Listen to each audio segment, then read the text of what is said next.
All right. Welcome to Planning Commission for the 14th of June, 2023. Have 5 commissioners present. And we're going to start with the indication by Commissioner Warner.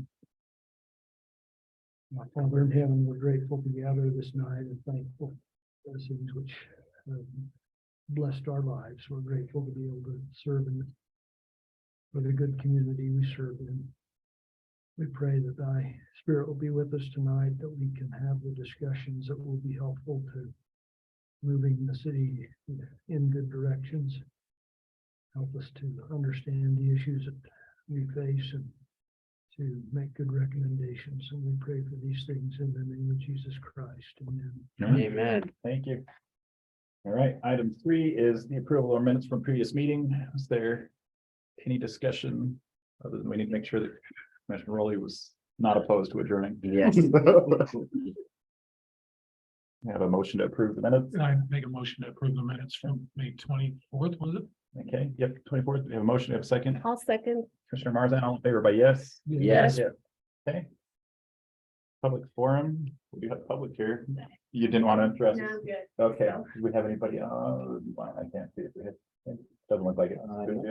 Okay, we will skip past the public forum and move into the work session on proposed amendments for the city code and the Spring Creek area specific plan. So Perfect. Can I take the floor now? it is yours. Okay. So tonight is just a work session. What we want is your input, kind of we put it in the right direction situation rather than anything to vote on. Based on what guidance you guys give us, then next time at the next planning commission, we'll probably have some ordinance amendments for you, as well as a general plan amendment. That's what the Spring Creek area plan will be, is a general plan amendment. But so tonight I want to lead off first with I had talked to you all quite a while ago about some proposed changes to home occupations. So for those of you who are new on the planning commission or whatever, in Payson City, we allow what are called home occupations. And that's basically just allowing a business to be run out of your home. The general guidance, like you can read in our code in section 1334, basically says that you can run a business out of your home as long as it's not impactful to your neighbors. And kind of the rule of guidance is, if you're running a business out of your home, your neighbors shouldn't be able to tell that you're running a business out of your home, right? So it's not like you should have a full-blown construction company in your backyard. But if you're doing piano lessons, that's fine. If you're doing a hair salon in your basement, that's fine. If you have, just a variety of different things that kind of fall under that category of non-impactful, that's okay. The attorney's go. I'm dealing with that right now. There's a dude here in Payson that's running like a trucking business. Do you know what I'm talking about? Oh, yeah. So, yeah, I don't know what we can do to beef it up, like penalty wise or something. Because he'll park his big rigs on the street. He's put up illegal fences. I don't know what he keeps in there. There's junk everywhere in the yard. And he just parks these big semis on the street. But of course it's bugging. And on his property. Is that by takes up- Barnett Elementary? in the vicinity. Yes. And so, yeah, so whatever we can do to beef up penalties or. We allow semis to park in city limits? No. No. Oh, okay. Oh. I thought most towns didn't. You're not allowed Okay. to park, a home occupation cannot park a semi. You can park a semi on the street for 72 72 hours. Oh, It's just a normal vehicle. okay. Yeah. If this semi's not moving every 72 No. hours. And Oh, then okay. he's Thank you for that clarification. Yeah. hitching and unhitching this is a full-blown Like it's. So this is the truckyard. trucking company. Yeah, With all of its appurtenances. mechanicking and everything else Yeah. going on. And at all hours of the day and night, and they were given a home occupation license or permit to have their office there, which would be fine if they were doing their office work out of one of their bedrooms. Who Yeah. cares, right? No one would ever, if that was operated correctly, no one would ever know, whatever. And then they could have, their trucks at a different site, whatever, that's fine. This is a situation where that has been completely and utterly abused and ignored. And we've tried to prosecute. and there have We've been- got another case. Yeah. Coming up, he's been calling me and I'm like, no, because before I didn't know the extent of it. You can't get the full extent in a police report, like. It's saying there's junk in the yard and illegal fence and illegal parking. And so I didn't think it was a big deal. And so when he came to court, he pled guilty and just paid a fine on all of it. But then the neighbors were like, hey, what happened in this case? And it was a bigger deal than I thought, because it was hard to encapsulate everything in it. So because nothing's changed, there's a new case filed against him. And I'm asking for the max on everything, and I'll waive fees and stuff if he comes into compliance. So gets rid of the illegal fence, gets rid of the junk, stops parking the semis there all hours of the day for a certain period. And so I didn't. According to business license code, he cannot park his semis at his residence for the business. Right. And that's what. If it's related to your business, the answer is no. Yeah, and so I didn't realize what a big deal it was We until only have one work truck. the neighbors came. and it can't be that big. Yeah. So that one is a really good example. It doesn't have a home occupation license anymore. He failed to Yeah. renew it last time. But originally he was granted the license. But yeah, so the office. Because it was for just an office. And Who this is cares? With all sorts of issues, enforcements, on-street parking enforcement's a major challenge, all the, Everything that goes with it. So there are definitely really good examples of how things can be done. There are also really good examples of how this works perfectly, I know a few attorneys that just work out of their house and then they go and they meet their clients and whatever. And I think most of us have had an experience of working from home. And normally that's just fine. It's just if it gets abused. So What are the requirements for obtaining, when do you have to obtain a homework occupation license? through the so city? you don't have to have a specific, well, you do need a license in order to do that. Generally, when you're filling out all of your tax documents, they also ask for that documentation. But we just require it if you're conducting business within the city, right? Another good example is a childcare. And that can be a good example of when it goes really great and when it doesn't go so great, right? There's lots of times, everybody knows the specific one in a neighborhood somewhere where there are like 37 cars in the morning at 8:42 and it just goes crazy, right? And so there are specific licensing requirements like with childcares with the state as well. Things like that. So we have all of those parameters listed in our home occupation requirements.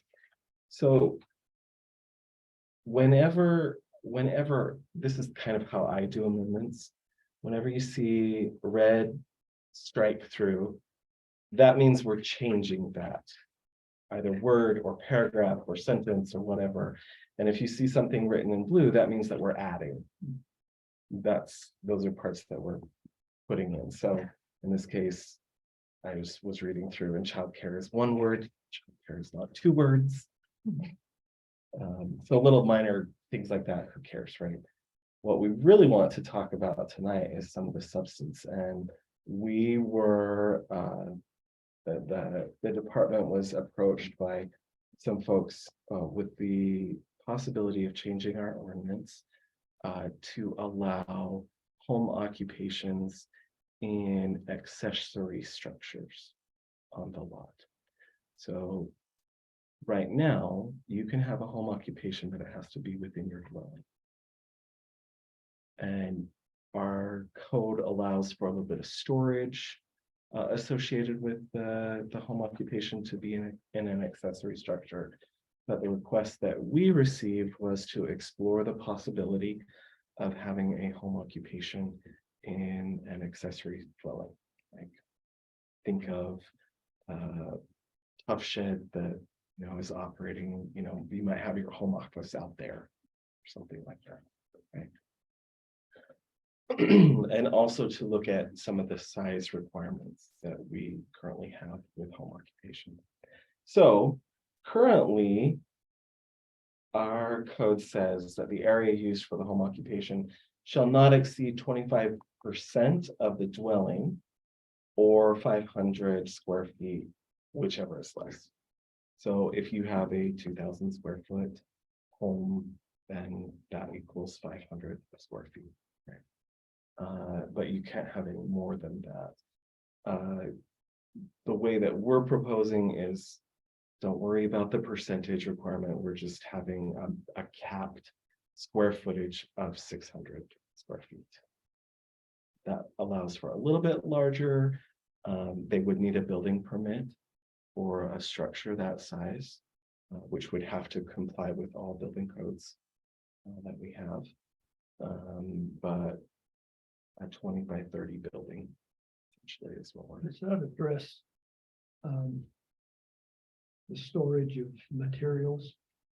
I'm thinking of someone 600 square feet isn't big, but somebody sets up a little cabinet making shop, but he's got lumber, and the lumber probably gets stored outside the building. Are we addressing that kind of thing in the code? So we do in the next part, and we're not changing any of this, but incidental storage for a home occupation may be located in the dwelling unit that shall not be located in yard space, covered patios. Storage can be allowed in an attached or detached garage or an accessory building, but it can't exceed 400 square feet. So the way that our code currently reads is that you can only have 500 square feet dedicated to a home occupation, and then you can have an additional building of 400 square feet. The way that it would be changed to and interpreted as now is you could also have a 600 square foot accessory structure and a 400 square foot storage building. And Could they make them the same, or they have to be separate structures then? If you're gonna allow 1,000 square feet, can they just say, well, we're gonna do 1,000 square feet exterior versus two separate? I would rather keep it two separate, because if they did it as one structure, then they outgrow it, then they're gonna. I think there's gotta be some limit to lot size here too, because if we're doing this in the R175 and they're gonna add 1,000 square feet of buildings out in the backyard, that gets really muddled versus. So I think you almost have to have like a lot coverage percentage too, that if you're gonna add this additional exterior building, you have to have Yeah, X amount of space to put it in. and so we do have those requirements as that well. fall in the building codes, right? Yeah, so That lot backs and lot everything. coverage is coverage, what it's yeah. called. So what Ryan is talking about for lot coverage is in the R175 zone, you have to have your lot size has to be a minimum of 7,500 square feet. Of that 7,500 square feet, there's a specific percentage that can be under roof. You can't exceed that structured area, which I think it's like 35%, 40%. With the accessory building, Mhm. does it have to be dwelling as well? Can it be just storage? I mean, if someone builds this, if they're running a business in their home and then they Mhm. build a tough shed in their yard, can it be specifically used for that business purpose only? Yeah, Okay. so if it's So it doesn't have to dedicated, you be- get 400 square feet Okay, of storage space. if it's dedicated to that. That I think that the question of can they be in the same building? What do you guys think about that? You said separate.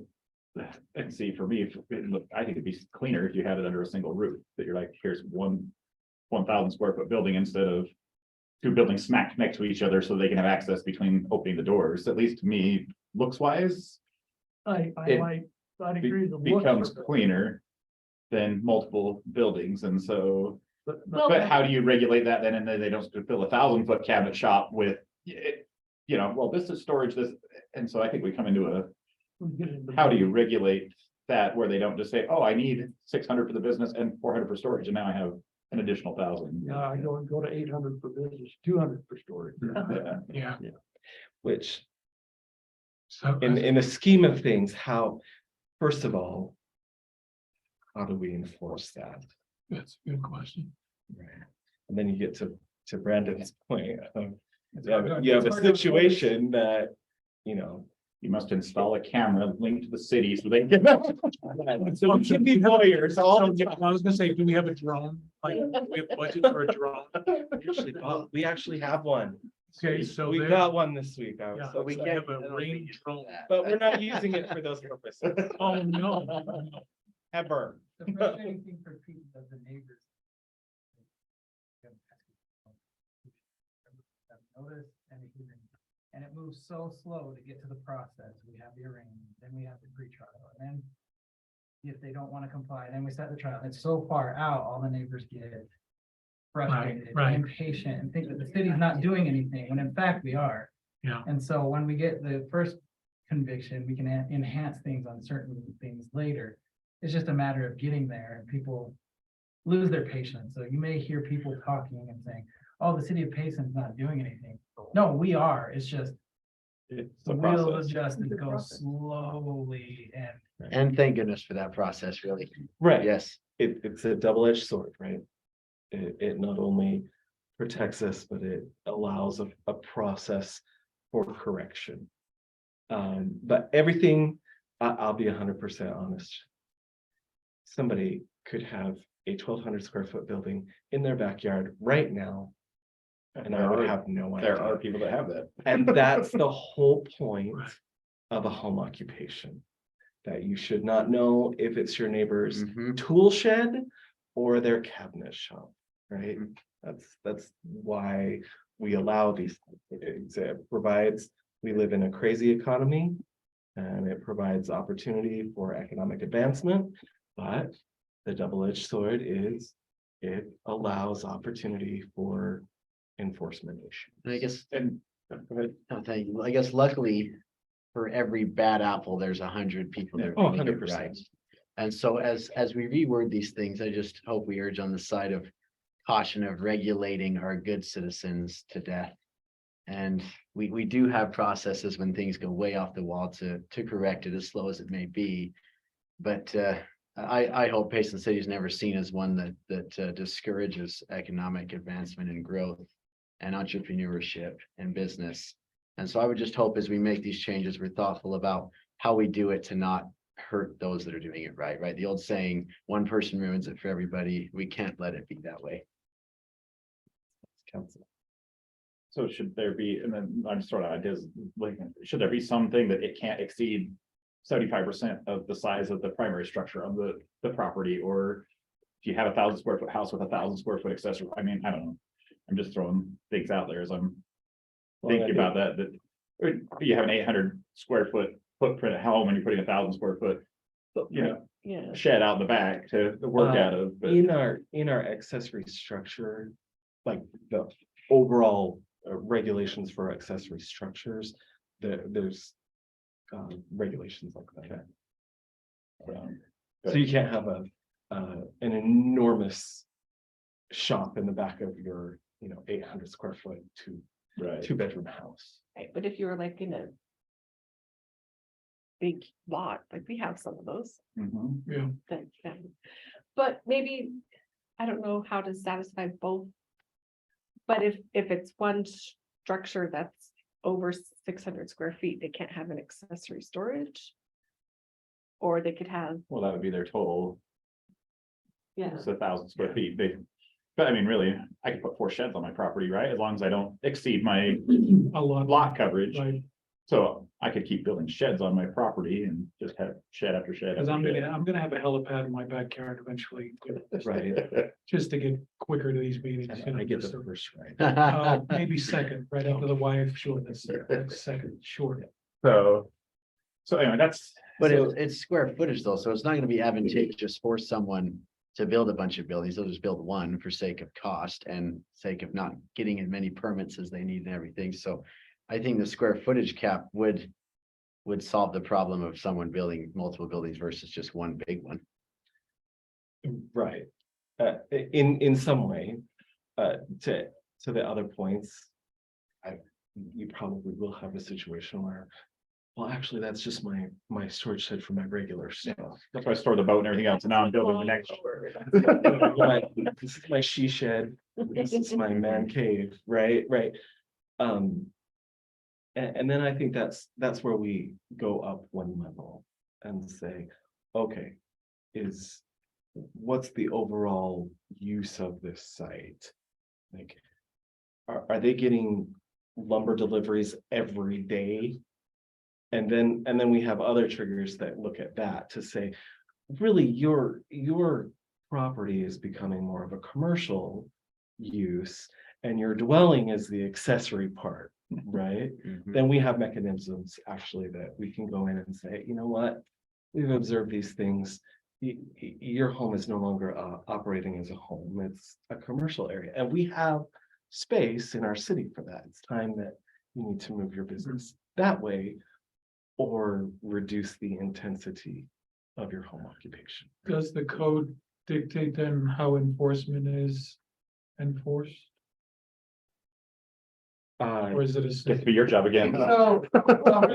We tell him, We But I don't mean, have, but does the code say? we does the don't code have a say code that? enforcement officer per se, so if a neighbor calls and reports something, an officer will out investigate. If he can't readily see it or determine it, that's where I run into issues because neighbors don't want to get involved. That's my biggest part is I need to prove the case. And as soon as I file the case and I ask someone to come and testify, no, I don't want to get involved. Cause they have to live next to them. I have to live next to everyone for the rest of my life. And so enforcement is the hard part because if an officer doesn't see it, doesn't experience it, doesn't document it, and I'm relying on the neighbors that see it, live it, experience it. There's a lot of cases that I've had to throw out because neighbors won't get involved. And so, enforcement is always the hardest part of any regulation. So essentially, our code is the HOA document for our city, right? We all live in an HOA, whether you think you do or not, we all live in an HOA. And I'm gonna go, I swear, anyway, keep going. And our HOA document is our city code, right? That's, by living here, that's what we have chosen to abide by. And just like any HOA, the hardest part of getting everybody is getting everybody to comply with all of those rules, right? And But this particular change, we're just gonna strike out the 25% and just move And it just to go a 600 600. square feet. I like that change. I think that's good. we're talking about, We're heading the right area. Yeah. Yeah. okay, so the next change, When this end up, we're gonna be. yeah, that's a good way to say it. Let's move on. Basically, the crux of the next parts that I changed is to allow that home occupation to be conducted in the accessory structure rather than specifically in the dwelling. That's what we're talking about. And then the building, in order to allow that, we're just striking this language that says it can't be a showroom or you can't conduct business. Somebody wants to have a bakery, they're going to bring their client into their little accessory bake shop. Does that also allow for signage? 'Cause I thought, Signage has not changed So they- because we're still operating under the rule that this is a dwelling. And signage for their accessory structure is like, they can have a sign like that. Basically. Because it's in a residential area, you're not gonna have neon 10-foot signs. 30-foot pole sign in the backyard. Yeah. That's right. Yeah. That is exactly. Uh-huh, yeah. But if So- I do get a sign in my yard, I want your workers to come put the things in it like they do at your place. Oh my gosh. So that's really the crux of this amendment. What do you guys feel? You guys, I think we're going the right way. I think there's a lot of people that will use it for good and a few that will abuse it just like anything else, Mhm. but I think this is a good move to help Payson families, maybe with a side hustle and help them get by. and that's kind of how we've approached it, that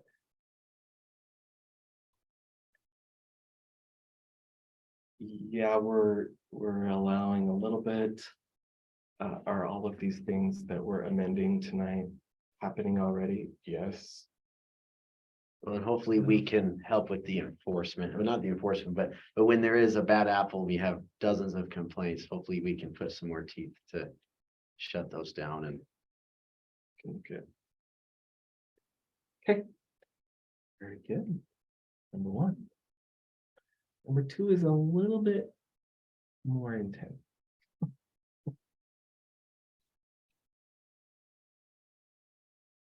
Oh, yeah. Well, first I'm going to share this. So, last year, and we talked about this a little bit. Last year, Central Utah Water, which services most areas in Utah County especially, put out some updated water efficiency standards. And one thing that Central Utah Water does is provide for, they provide rebates. You've all probably heard of Flip Your Strip, right? Basically, that means that for the landscaping area in the park strip, if you change that to water conserving vegetation, they will give you a rebate up to $1.25 per square foot of that. But there is a catch to that. And it's this, that each city has to have these specific requirements adopted in their code in order for that to happen. Payson City has not adopted these yet. We've been looking at them, and tonight I have some proposed language for you. We know that we've had residents of our city inquire about this, and the response has been, Payson City hasn't adopted these yet, we can't give you a rebate. That rebate in no way covers the cost of flipping your strip. Not even, I mean, it's a nice rebate, but it is not a reimbursement. I know, I've got mine torn out right now. Right. Wait for the rocks to show up tomorrow. Yeah, that, and converting your strip, your park strip, or any part of your property, right, to water conserving landscaping does not mean maintenance free. Like, I think so many people are trying to go, well, I'm putting rocks down so there's no weeds. That does not happen. The wind blows the seeds and the dirt in, and it will constantly have weeds in your rocks and whatever. But it does help with water conservation.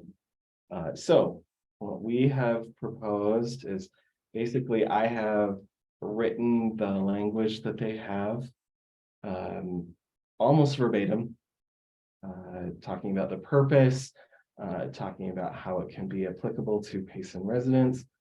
And essentially what this is saying is that for all new construction, this isn't retroactive. Retroactive can get the rebate, but the requirement of landscaping only applies to new construction. Basically, if it's when they install their landscaping, they have to abide by these specific rules.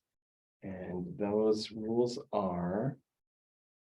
That first part was just definitions, things like that. Landscaping requirements. This is the part that we have to adopt. Lawn, which is the grass, right? Turf, whatever, shall not be less than 8 feet wide at any part of your front or side yard. And that's specifically defined. And I'm not sure I understand, 8 feet wide, but how deep? Or how long? it's like a circle. I mean, Has to essentially be from 8 any feet. rate, from Oh, any okay. diameter. I see.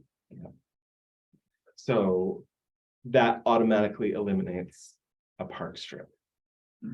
So in new construction, you cannot have lawn or turf in a park strip. What's the requirement in high density with townhomes or condominium buildings? How far apart do they have to be per city ordinance right now? The actual buildings, I was That's curious a how good- much, But yeah, because that's the side yard in between. I'm wondering how buildings. much, It's like 10 feet between buildings that they're doing, isn't it? 10 feet? It can be less. We've done 8 or less. 10 where It they're, can be 8. yeah, but that's like, Which wall to would wall, cut window to wall, out- window that to would wall. make it so there's no grass in between So those there's no grass buildings. in between those buildings. Yeah, Essentially, that's what I'm pointing out. which is a good thing to point out. The other thing is that lawn in and of itself in those areas, in those larger areas of your landscaping cannot exceed 35% of the total landscaped area. Is this front and side? And Oh, back? okay. Not that. Okay, good. We don't, Jiminy crickets. I know, but it's fair. Payson City does not require the backyard to be landscaped for a certificate of occupancy. And neither will this. Neither will this. Yep, okay. There is a caveat that's built in here for small residential lots that have no backyard. So townhouses, things like that. And if their total landscaped area is less than 2,500 or 250 square feet, they can be exempt from that 8-foot minimum. So if you have a really small backyard or a really small total landscaped area, then you can have a turfed area in your landscaping. So looking at this in like multifamily residential, we're still saying they have lots of landscaping, but only 35% could be grass, so around the park, playground, whatever, so. Or my interpretation of this is if you have a townhouse that has like a small area in your backyard, then a portion of that actually can be lawn. Right.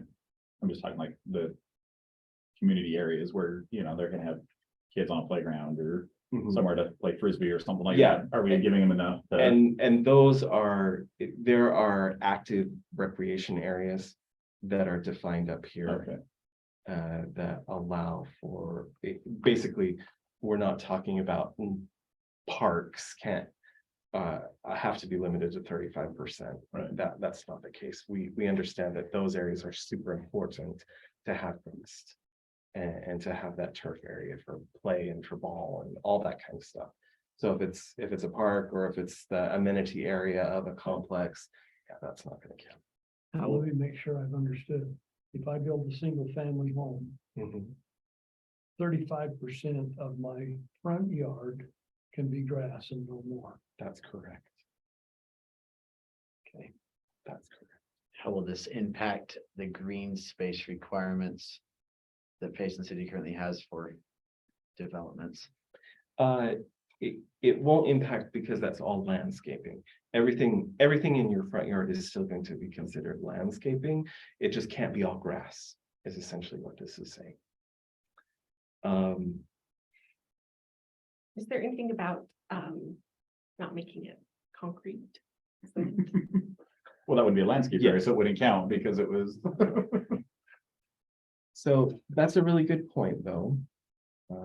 Because we do have in our specific zones, there are additional landscaping requirements, and you have to have X number of trees, you have to have, you can't just concrete or pave the entire yard, right? You have to have some vegetation, things like that, but this is really, I mean, the purpose of this in these ordinances and this effort is to just go after grass, really.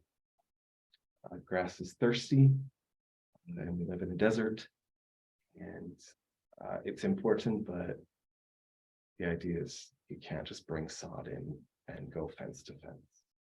Emerald Turf will not like this ordinance. Sure, I'm very comfortable with that. I just, 35% is pretty small to me. I wish And this is just for the front yard. Yeah. So you could have Yeah. an entire, you could have an entirely grassed backyard. I could put a flower garden in to comply with that requirement. If I keep my flower garden up, I'll use just as much water as I do on the lawn. If I don't keep my garden up, I've got an eyesore there. I'm not sure I'm really comfortable with this, you know? And I think that's really, really important to be voicing. So yeah. I wish they'd go after businesses instead of residents first and make these. I feel like they dangle this money in front of everybody, trying to make us comply, which it is a good idea to use less water, absolutely. But I hate any time that the city or the residents give up some of our freedom to say what our town can look like, just so we can get some of this federal money.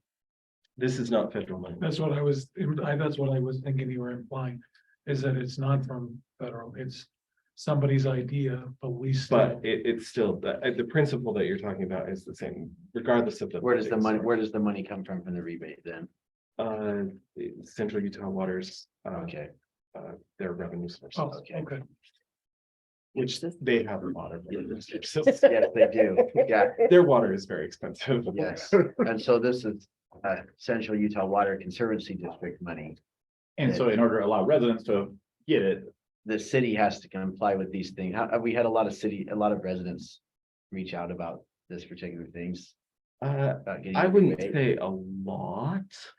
There are definitely people interested in this. But we have Councilman Beecher who's probably saying, hey. do Every this, hey, single do this. council meeting, I have heard from Councilmember Beecher, who works for Yeah.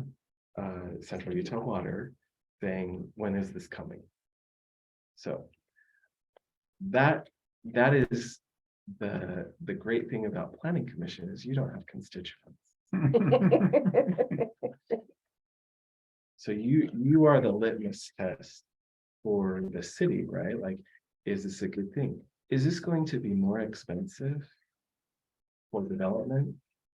Yes, likely. Is this another thing that this will require is every single family home will not have to have a landscaping plan. Because we have to review that to make sure that these percentages are compliant. Right? We have never done that. We've never ever required a landscaping plan for a single family home. Which adds expense and time. For the Have a sense of how the surrounding communities are doing. Are they going with this? Are they not doing it? How's that look? There are some that have adopted these standards. There are a lot of communities that are really, really concerned about these standards. The Home Builders Association is, of course, opposed. I know that Provo was given the direction, we don't want to adopt these standards, but we like the idea of a rebate. So we're going to develop our own program. They obviously have a lot more. Well, I was gonna say, resources Provo has, and a lot more considerably a lot more. residences and all sorts of things. Yeah.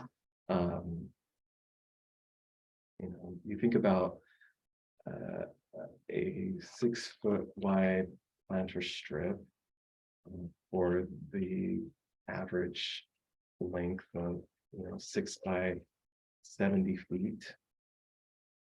I don't know what the square footage of that is, 420 square feet. So you're getting that $450. So is that rebate going to the homeowner or the village? It's a one-time rebate, right? Just one. Just a one-time, And Yeah, the flip so- your strip's not for new build, it's only for existing. Right. because the new build will have to. They're basically trying to require the new builders that that's your. you Yeah, don't if we have a adopt choice. this, then new builders will have. Which I to honestly, apply. the planter strip thing, I'm all for, just kill grass in the planter strips, because the problem is even watering them, you're putting a head out there that's spraying a 12-foot pattern, most people, and so you're watering asphalt, sidewalk, everything else anyway. Yeah, So so it's terribly inefficient in the planter strip, so I think the planter strip, to me, it's a no-brainer, just do something besides grass in the planter strip. Now, whether we do the whole front yard or not, that's, I guess, the debatable, I think, but I would love to see planter strips just be something besides grass. I agree. Completely agree. 8 feet's a little, I mean, that's pretty good space of yard, 8 feet. I mean, if it's 7.5, it's not big enough. And so, Technically, yeah, yes. so, and my other concern with, like I've said before, just giving up our freedoms to dictate and work with the citizens to help them have their yards be what they want to be, we'd be trapped in this box for a one-time couple $100 rebate. Which And then- won't cover the cost of changing. Well, and the other concern, when you do rocks, when you do other things, you increase the use of herbicide to kill those weeds, which is going into the ground, which is going into the storm drain, everything else. And so xeriscaping's not the silver bullet that, Yeah, xeriscaping not so good. Xeriscaping has its advantages. Right. Which is described in some of these landscaping recommendations. Recommendations are not requirements, right? Recommendations is just, these are some additional things that you could do to your lot, to your yard of how you could meet these requirements, but the crux of the issue here is, are we okay with this? And you don't have to debate that at all tonight. This is again, just a work session to say, Right. this is the general direction that we're going. We've been requested to bring this to the council, and they're going to be very interested in your input. Well, I think we kind of have a consensus, like, as they're requesting, I don't think we agree with. we don't like it. We like aspects of it. I think we should educate rather than regulate on this and do our own city program where we could educate, what does water conservancy look like? Because the last few years during the drought, I've seen a tremendous change for the good as far as just my surrounding neighbors, if they're using less water. And we did have a big water year, so hopefully that doesn't go all out the window this year. The meters help a lot. Yes, The meters, I've been saying that for years, the meters, because if you hit them in the pocketbook, it changes habits, yes, absolutely right. so. Yeah, I think we should educate rather than regulate on this, and I just don't know if that one-time rebate's worth it in the long run. I will say that there's nothing preventing us from having requirements about park strip landscaping, like what's allowed in there. Because you're right, lawn and grass in the park strip. I would just say Doesn't no make any sprinklers sense. in a park strip, period. If you want to put a drip irrigation system in there, whatever you put, you want to drip, great, but I think sprinkler heads in a park strip are a terrible idea. Certain shrub heads would be appropriate. Yeah. But no full-size sprinklers anywhere in a park strip, but I just think that's a massive waste, and I hate grass in general, so I mean, I will say that, and I think again, kind of back to my point of sometimes people equate water conserving, xeriscaping and things like that to maintenance, reduced maintenance. And that's just not the case. I inherited a yard that actually probably complies with this requirement, but it's a lot of work. I mean, I have specific grassed areas in It's my hard to yard, go around, it's hard but to, there's a lot of work that goes into that. And I'm sure my neighbors would love for me to put in about 23 more hours of work a week into my yard. But yeah, 100 years ago, some rich guy's like, I'm putting grass in my front yard that's really hard to take care of. thing. I'm gonna plant it out there. Everybody else is like, that's a great idea. We want to do that And let's go too. create, well, I'm like, who? grass in the mold strip is the easiest maintenance. Done. But water conservation, that's great. I think there are also things that we can educate people on. You can train your yard to survive on less water. You know, and green luscious grass doesn't have to be watered 4 times a week. Right.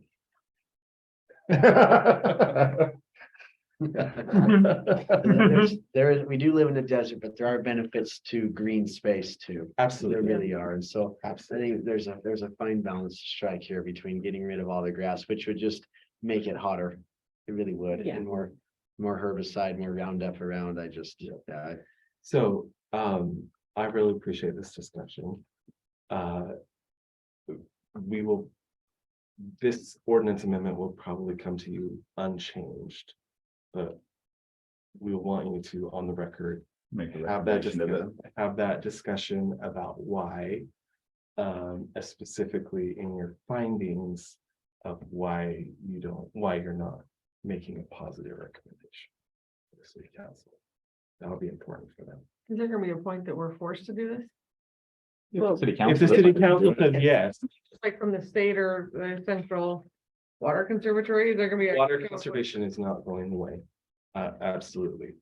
And I think that we will likely have future laws and proposed legislation that deals with this directly. Yeah, state Forcing our hand eventually. I would totally expect it in January. I've told you guys before that January comes and I just hold my breath.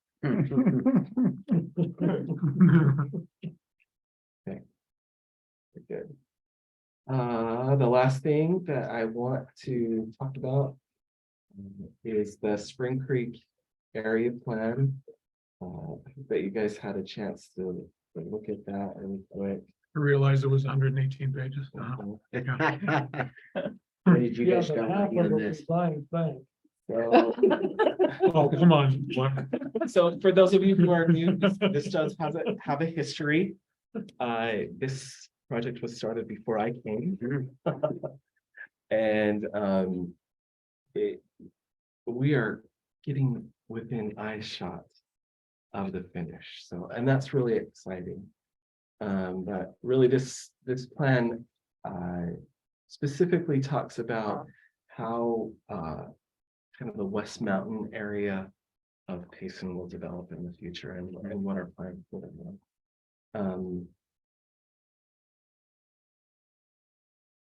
We've talked about this before, but general plan is like the 10,000 square foot or 10,000 foot level of looking at our city. A specific area plan is like the 1,000 foot level of looking at an area and how that general plan should be implemented in that specific area. And then zoning is boots on the ground. That's how we enforce it, right? So that's what we're doing with this. It's just looking at that 1,000 foot level of that area. This describes that planning process, starting out and then getting additional direction. And then here we are kind of with the not final draft, but hopefully we're getting really, really close. I just wanted to go over a couple things about this plan to kind of give the general oversight. These plans give us really good guidance on what is existing now. And like you would expect, most of this is agricultural land up there right now. A great deal of this area is actually already incorporated into Payson City. Several years ago, there was a large annexation that took place in Payson to annex our landfill. And so in order to do that, several of these properties out there were included in that annexation. So this black dotted line right here is the current city boundary. And the blue box, is that the West Mountain Church? That's correct. Okay. This is Utah Avenue or 200 South or 10-400 South, however you want to know that. And so that kind of gives you bearing. This is Intermountain Nutrition right here. This is the little subdivision. It's right there. The IFA property is right up here. The red line was the original boundary of this study, and then it didn't make sense to have this jog. Why don't we just square it off down here and consider the whole area? So this plan actually considers area that's not yet incorporated into our city, but is part of our annexation boundary. So you go from what is currently existing to what some of the future land uses are proposed. And I'll come back to that table because the map helps you understand a little bit.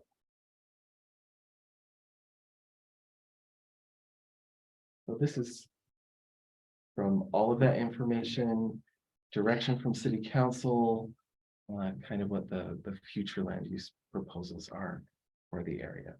Let me explain some of these. The darker purple area is an expansion of what we consider light industrial.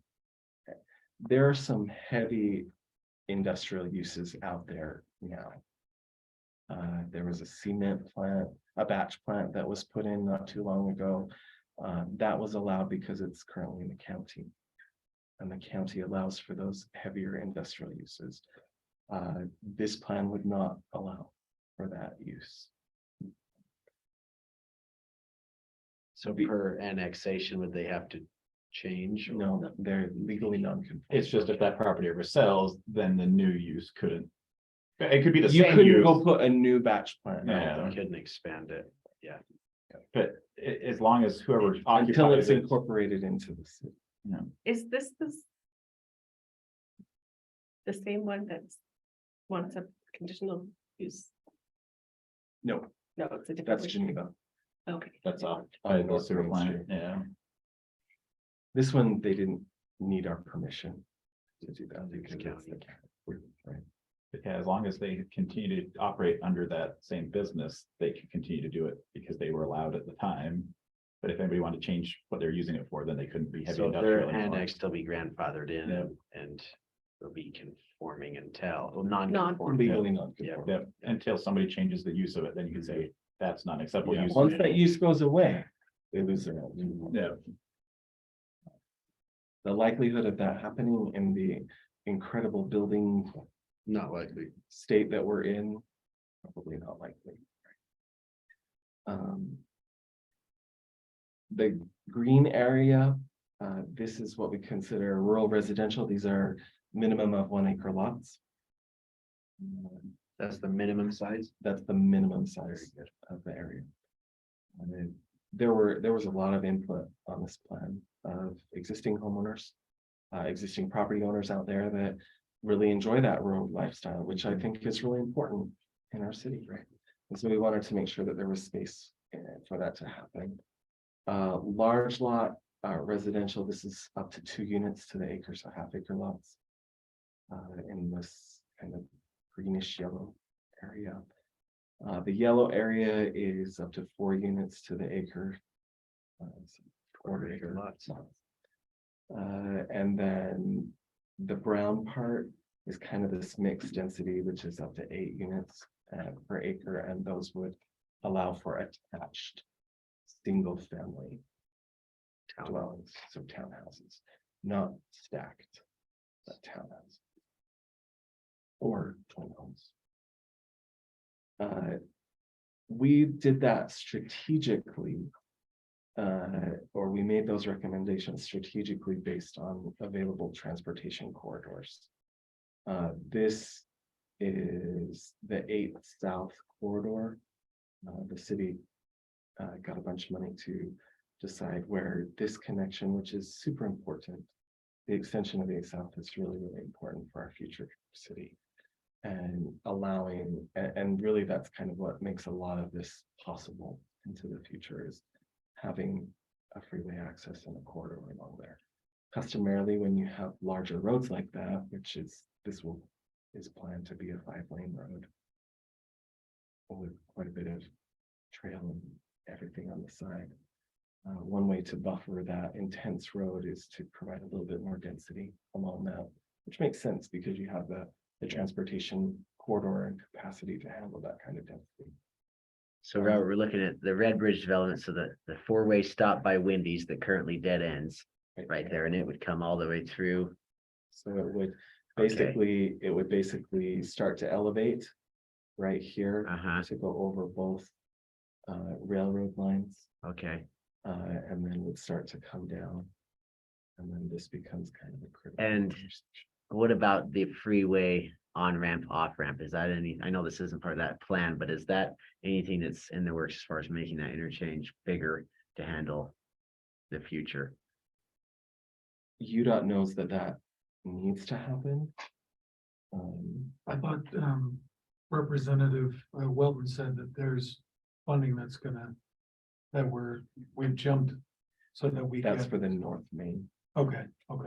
Yeah, so the North Main interchange, we actually, like Kepi is saying, we received quite a bit of funding, actually about $100 million to advance that process, which will be phased.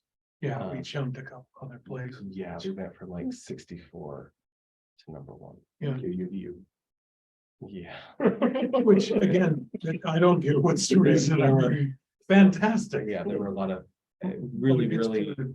good, the dominoes and stars Yeah. aligned for that. But UDOT's on the hook as far as making a bigger interchange, bigger bridge right there over the freeway. As it currently sits. The city gets no say in that. Right. Well, they can say please, but Right now, what's happening with the 8th South interchange is actually a pedestrian crossing. Figure out how to make that possible for the Oh, that's, pedestrians ahead, because there's there's a no lot of way. housing down And there's there a now. lot of. And people there who will walk. be a lot, there are a lot of people walking now, and there are going to be a lot more walking in the Yes. future. Yeah. Which we hope, right? Like, Yeah. we want them to be able to walk to walk. I walked to the trains, front runner. Yeah. Front walker. That's not really a runner, but I mean, Yeah. anyway. Yeah, so, and then in addition to that, we've carved out a little bit of area because I love the rule of being able to grab what you need for Saturday morning breakfast within a 5 to 10 minute walk of your house. Neighborhood scale So there's some commercials. neighborhood scale commercial there, which you could, that could maybe be a C-store, that could be a small market, that could be a neighborhood node that had like a coffee shop and a place to get your haircut, those types of things. But not a Target, Costco. Yep. Okay, good. No, we have space for that right over there. Yeah, And very good. and they have to meet the rounded perimeters. We're gonna make. their Yeah, lots. yeah, and I'm buildings gonna be have out to there. You have to have such a radius on your lot. line, right? What's your estimation on that extension of 8 South? What? We gotta get funding. Is there any vision of how soon that might happen? When we did the study, the timeline was 2040. Oh, so it's quite a ways out. Yeah, because you don't build a road to nowhere, but it's the double-edged sword, right? Like, once you start allowing development, you're gonna go through the pain of transportation. But that pain of transportation generally leads to everybody saying, this has to happen. So it's when the traffic begins to demand it, it's gonna be the trigger. So we still don't look like Spanish Fork. That's all I'm asking is that's pain going down Spanish Fork to wherever. Spanish Fork, thankfully, we do not have a secondary major highway system. Right, through our highway cities. Yeah. We have Highway 198, but Yeah. It's a trickle compared to the raging river of Highway 6. And they're already dealing with that. Good. The other thing that's a really important part of this is parks and open space. We've identified some, but we haven't specifically called out park area in this plan because we know that's going to be a part of the development process. We have specific algorithms that require a certain amount of park space for as things develop. And we're not exactly sure where that's going to go. And one of the things that we did not want to have happen on this map was a property owner to come in and say, you've essentially devalued my property by saying it's going to be a park. We don't have a crystal ball. We don't know the exact location of where that's going to go. We know it's going to happen. We just don't know where. So we know that there will be. The other thing is some expanded business park area. That's really important for our city because if you go out to American Way right now, like you will see a lot of construction. What you don't see is everything else that has been submitted for review and that will be likely under construction soon. And we are quickly running out of space in the business park. Wow. So, actually, so these are some of just kind of the highlights of what this plan actually represents. Almost 2,000 units. And we have 5,500 now, 6,000. Payson, something like that, 5,500. Yeah, about 5,500. Yeah. So 35% growth. Still a lot less. And than Red Ridge is another the Red Bridge 1,200. development though, Yeah, so Yeah, Red per Ridge in and acre of anyway. itself is Yeah. 1,240. right? So between the two of them, you're looking at And look 3,500. how small Red Bridge area is compared to what's going on here. So And I think really that- like with this plan. Yeah, I think that's really good to think about though as well, because Red Bridge. That's good density and a good location. Immediate freeway access, you're not encumbered by the railroad track. All of this area is on the west side of the railroad, and we have to figure out a way to get over there. And there are a lot of EMS considerations when we think about at-grade crossings, right? People are upset about the increase because it's gonna.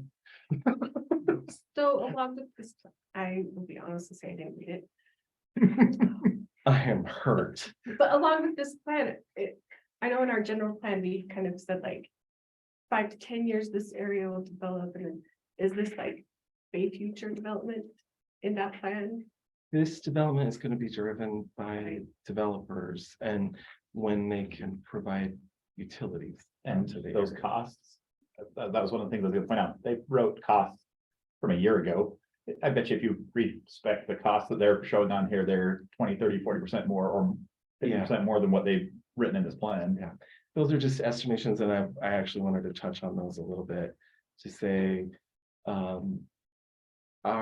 the engineering that went into this plan is actually really impressive because what you're looking at is like $100 million worth of infrastructure over time, right? Just the infrastructure, not the construction, but you have to do sewer, you have to do pressurized irrigation, we have to do stormwater, transportation, New and tanks, drinking new water. ponds, new lift station. Yeah. So that, I hope they calculated this into the engineering they've done, but the thought occurred to me, we just put an awful lot of water down Dry Creek through that same drainage and add the stormwater considerations to that. Do we think the engineering will handle both? There's actually quite a bit of discussion in the engineering documents about the types of soils that are there. And so how all of the stormwater retention and detention has to be designed in order to accommodate that, because that's a really, really important issue.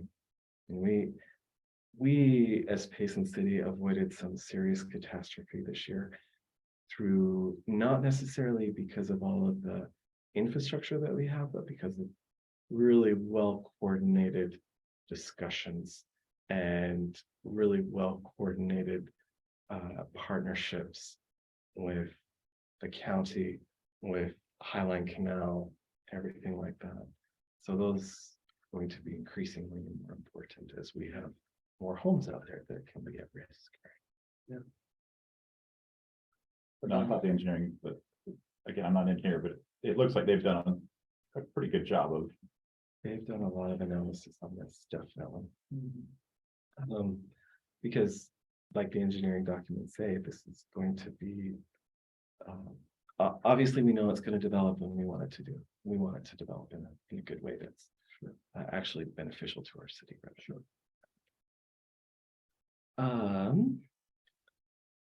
That's kind of what I wanted to go over with you, other than there's some pretty good demonstrations of what, like visual demonstrations and text that kind of describe what these areas are intended to be in the document.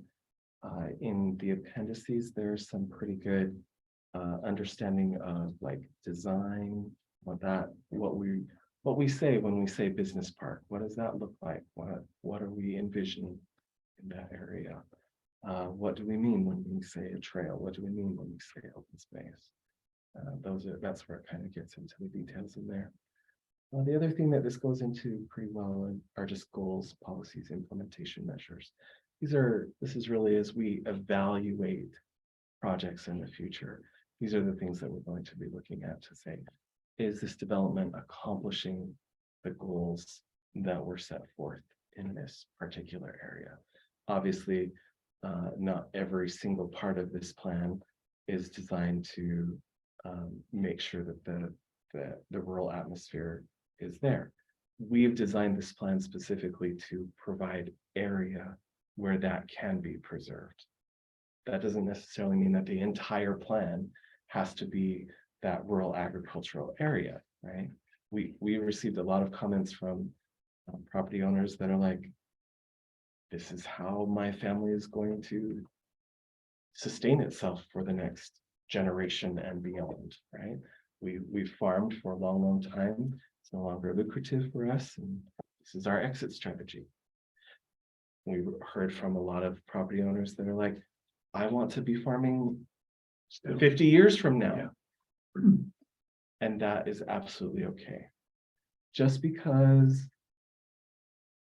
this map looks this way and has these specific colors, that doesn't mean that tomorrow these people have to go out and sell their property and develop quarter-acre lots. They can farm, they can do all of those uses for as long as they want. And now they have the option. This is just giving guidance to planning commissioners, to staff, to city council, to property owners, and what we envision this area to eventually develop into. That's really important. I think that it's hard when when folks see lots of colors on a map and smaller density or smaller lots and things like that. You immediately go to, oh, they're taking my farming away from me. Or they're like, you just put a road through my house. Right. Or you, all of this is just driven by development, utilities, all of those types of things. If somebody wants to go out all the way to 5600 West tomorrow and start developing, there's a great amount of effort that has to go into that, right? We would hopefully see some of this concentrically develop. That would make the most sense. It doesn't mean somebody can't go out there. It's just, do you have the cash to pay for that? When would the annexation take place? Again, the annexation When is needed. driven solely by property owners. In most cases, the landfill is probably one of the exceptions to that. Mhm. We saw a need, and then we can go. Well, like you've said, this has taken so long, or since before you came in, Shortly before. right?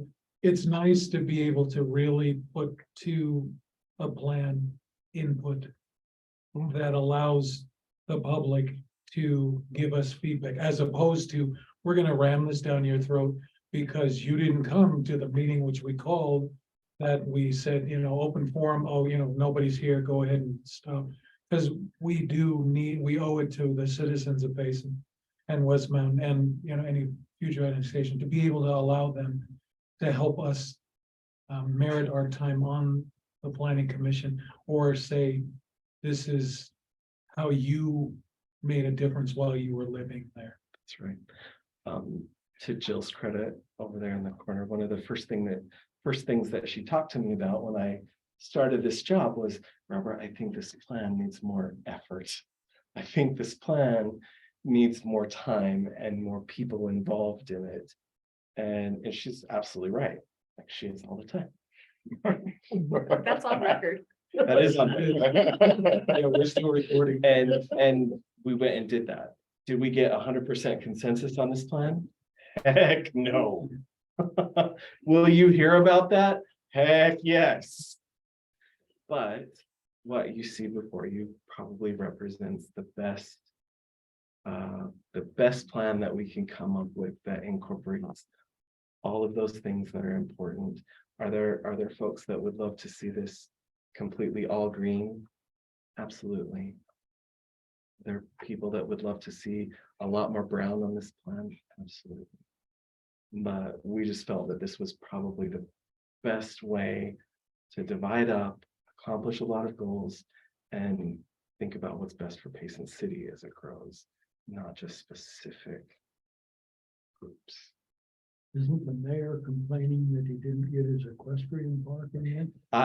I pacified him by saying it might not be here, but we have money to look at where it can be. Okay, well, and you bring in their whole rodeo team down here, so they're gonna put some facilities in, I mean. Yeah. So here's, this is not just this Such a development, good comment. is the plan is awesome. There's Yeah. great design standards, there's all this. But with this new legislation that says, once we zone an area for something, basically subdivisions are approved through staff. They don't come to us for design review, they don't go, how do we make our regulations and our ordinances so that they have to follow these design standards? Because this is, I mean, this is 20 years down the road. I'm thinking about about next year. I mean, Oh, so we have to do this by pre-January. That's we're losing these opportunities because I think if we could follow that plan, it would be a great development. It's like, it's very well laid out. But once we say, hey, you're, you know, whatever it is, R19 or whatever it is, they don't have to follow those design standards anymore as long as they meet setbacks, whatever's in the ordinance. I think that's a great question. And we had a good discussion with the city council about that as well, because they have the similar concerns. You're right. The legislature is very, very concerned about the amount of administrative decision-making that legislative bodies are involved in right now. And when I say that, there are always legislative decisions and there are administrative decisions, right? Legislative ones are the ones that consider what a property should be zoned, what properties should be annexed into our city. It's a legislative action, right? Administrative are checkboxes. If I look at a set of regulations, does this proposal meet all of those regulations? And if I check every single box, then they should be able to move forward. That doesn't need to be a legislative decision, right? And so I think, Ryan, to answer your question, what we have to be really concerned about is, are we okay as a city with the allowable uses and all of the regulations within that zone that we are considering a property for? If we're saying we want to zone, if somebody comes to you and says, I want to rezone this property to R19. If I was on the planning commission or on the city council, the first thing that I would say is, for what purpose? And you show me what you have in mind. And then I would maybe voice some, opinions of what you're showing me looks great. I like that, or I don't like that because of XYZ, right? But if you do get to the point where it's like, oh, I like what you're showing me. But my concern is, if I rezone this, what assurance do I have that it's going to be what you are showing me? That gives the applicant the opportunity to say, well, I'm actually willing to enter into a development agreement with you. The development agreement basically says, as a developer, I'm going to do these additional things, or if the zone allows me to do X number of units, I'm only going to do Z number of units, things like that, to allow it a larger degree of comfort to that legislative body.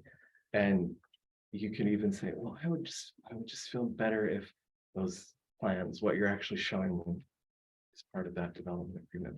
Then all of my concerns would go away, and that gives those developers the opportunity to do. We've done a number of those development agreements. They're a good thing. The other part I wanted to take off on there was when you were talking about the administrative checkboxes. That's one role that the planning commission and city council have, is we make the checkbox. That's right. And so we want to be pretty careful about what they look like. Got to make the right check boxes. So, and one example of what you were doing with that tonight are those two amendments that we talked about. Essentially, those are going to be new checkboxes. Are you okay with those? Are you not? That's when we get to have the real power of decision making. So then another question is way down in there somewhere. It said something that they'd be required to have a Utah licensed architecture. Something to a licensed architect from the state of Utah doing their plans. Can we enforce that they have to have a Utah-based architect? I thought that was a little odd that was in there. I was like, That's encouragement based on customarily, if you have a Utah licensed person, then they're more familiar with Utah code, familiar with specific land use ordinances and things like that. But somebody tomorrow came in and said, my architect in Pennsylvania do this. Oh, not from Pennsylvania, no. Yeah. No, that's gotta be it. That's a deal breaker. I'm just kidding. Yeah. but yeah, no, I thought the plan was very well done. I think it turned out really nice. So next time we'll go into some additional considerations, but it will kind of be the same thing, that we'll ask for a recommendation from you based on and that's when you get to kind of say, these are the things that I really like, these are the things that give me pause. So you have time to read it I between now have and next time time. to read it. So, 2 weeks. Be here, so so in abstention, where Ryan he's and gonna be here. So we can submit our recommendations to you, or Yep. yes. Send me your comment. Okay, cool, because I mean, Absolutely. that'll be, And then, and those we Be on the can record. forward those onto the city council. I really appreciate your time, your guys' time tonight, because this is really this is the meat and potatoes of what planning commission should be doing. Planning is how our city grows, this is how our city develops, and this is really where you get to be super influential. Once we get to the point of approving a subdivision, it's really not necessary for the planning commission to do that, because they've checked all the boxes. We wouldn't bring it to you if they haven't complied, right? This is what I like to do. well, that's the crazy part too, is because the 7 of us sit here and we have a whole lot of influence because the public doesn't show up. And so it's like the input that we get to put in is, Which, thank you for coming. yes. Did you have any comments or sitting back there quietly? You're gonna regret asking me that. So, But so just for your information though, so in 2 weeks at planning commission, we'll hold a public hearing about this. And please, but in the meantime, I'll give you my contact information if you have any comment. Larson? Okay, so how you related to Greg?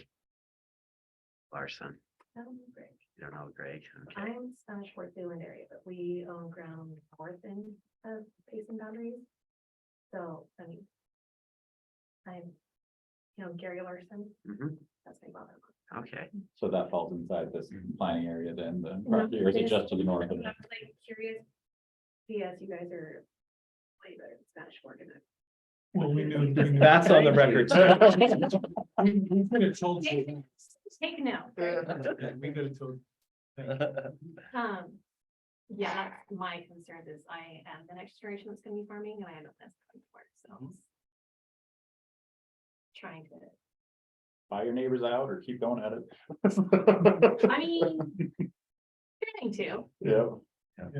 No, I think that's really important and from this plan, you can kind of see.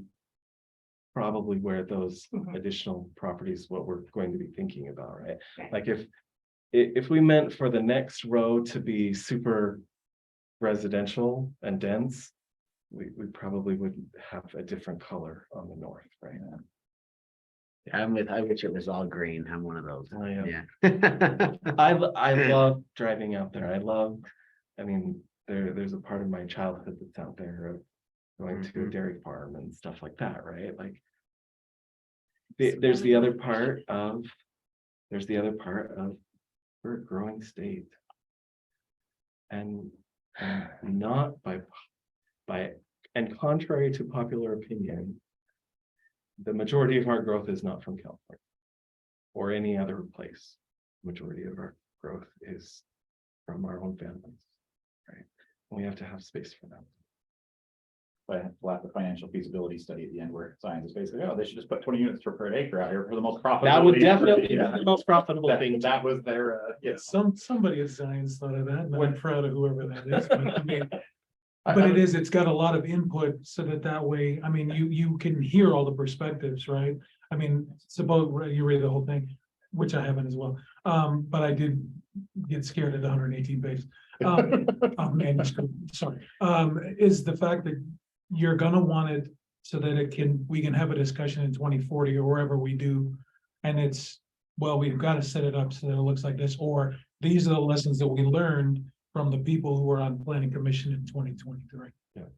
And to Ryan's point, I think that about your influence and things like that. Once we adopt this, the important thing is to follow it. Right. You know, this is our guide. This is saying, so when somebody comes in the middle of the yellow section and says, I want this to be brown. that's not what the plan said. That's not what the plan says. But then they want to amend the plan.